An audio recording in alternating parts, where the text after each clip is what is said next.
Assalamualaikum warahmatullahi wabarakatuh. Sahabat Lisan Islamiyah semuanya, pada kesempatan kali ini saya akan membahas ataupun saya akan menceritakan sebuah kisah yang berjudul Bayi yang Dapat Berbicara. Diriwayatkan dari Abu Hurairah radhiyallahu anhu, ia berkata bahwa Rasulullah SAW pernah bercerita, tidak pernah ada bayi yang masih berada dalam buayan yang mampu berbicara kecuali 3 orang, yaitu Isa anaknya Maryam dan bayi dalam perkara Juraj. Juraj adalah seorang yang ahli ibadah. Ia mempunyai tempat khusus yang ia gunakan untuk beribadah di dalamnya. Suatu hari, ibunya datang, sedangkan dirinya sedang melaksanakan sholat. Ibunya pun memanggil, "Wahai Juraj." Juraj bergumam, "Ya Allah, ibuku atau salatku?" Akan tetapi, ia memilih mengutamakan salatnya daripada ibunya. Kemudian ibunya pun pergi. Pada hari berikutnya, ibunya datang lagi sedangkan dia sedang mengerjakan salat. Ibunya pun memanggil, "Wahai Juraj." Dalam hati ia berkata, "Ya Allah, solatku atau ibuku?" Ia lebih memilih solatnya. Ibunya pun pergi. Pada hari berikutnya, ibunya datang lagi dan Juraj sedang solat. Lalu ia memanggil, "Wahai Juraj." Ia bergumam dalam hati, "Ya Allah, mana yang aku dahulukan, solatku atau ibuku?" Ia pun memilih untuk melanjutkan solatnya. Maka ibunya berdoa, "Ya Allah, jangan engkau matikan ataupun jangan engkau wafatkan dirinya sebelum ia melihat wajah pezina."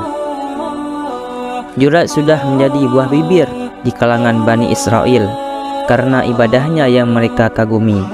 Ada seorang wanita berzina yang berpenampilan sangat menawan, yang mengatakan, "Jika kalian mau, saya akan menggoda si Juraj." Kemudian wanita tersebut datang ke tempat Juraj lalu menggodanya, namun dirinya bergeming. Setelah mereka tidak sanggup untuk menggodanya, perempuan itu pun pergi mendatangi seorang pengembala di sekitar tempat ibadah Juraj. Perempuan tadi menawarkan dirinya untuk digauli olehnya, dan si pengembala pun tergoda dengannya. Setelah kejadian itu, maka wanita tadi akhirnya mengandung. Ketika anaknya lahir, sang perempuan tersebut mengatakan kepada khalayak ramai, "Sesungguhnya anak ini hasil hubungan saya dengan si Juraj." Maka orang-orang pun murka terhadap Juraj. Mereka mendatanginya serta memaksa Juraj supaya mau keluar dari tempat ibadahnya. Setelah itu mereka ramai-ramai merobohkan tempat ibadah Juraj serta memukulinya. Juraj pun berusaha membela diri dan bertanya kepada mereka, "Apa gerangan yang terjadi pada kalian?" Mereka pun menjawab, "Kamu telah berzina dengan wanita kotor ini dan ia telah melahirkan anakmu." Maka Juraj menjawab, "Mana anaknya?" Akhirnya mereka membawa bayi tersebut di hadapannya. Lalu Juraj mengatakan, "Biarkan saya mengerjakan solat dulu." Ia pun mengerjakan solat. Setelah itu ia mendatangi bayi tersebut sambil menepuk perutnya dan bertanya, "Wahai anak kecil, siapa bapakmu?" Bayi tersebut menjawab, "Si fulan, seorang pengembala."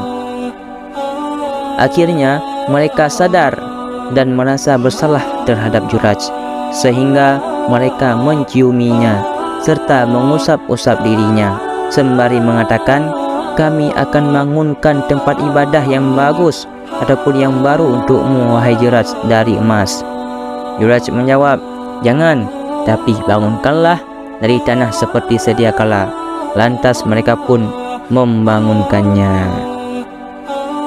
Terima kasih, mudah-mudahan yang saya sampaikan menjadi bermanfaat bagi kalian semua. Saya akhiri, wallahu a'lam bishawab, wa ilal marja' wa ilal ma'ab. Assalamualaikum warahmatullahi wabarakatuh.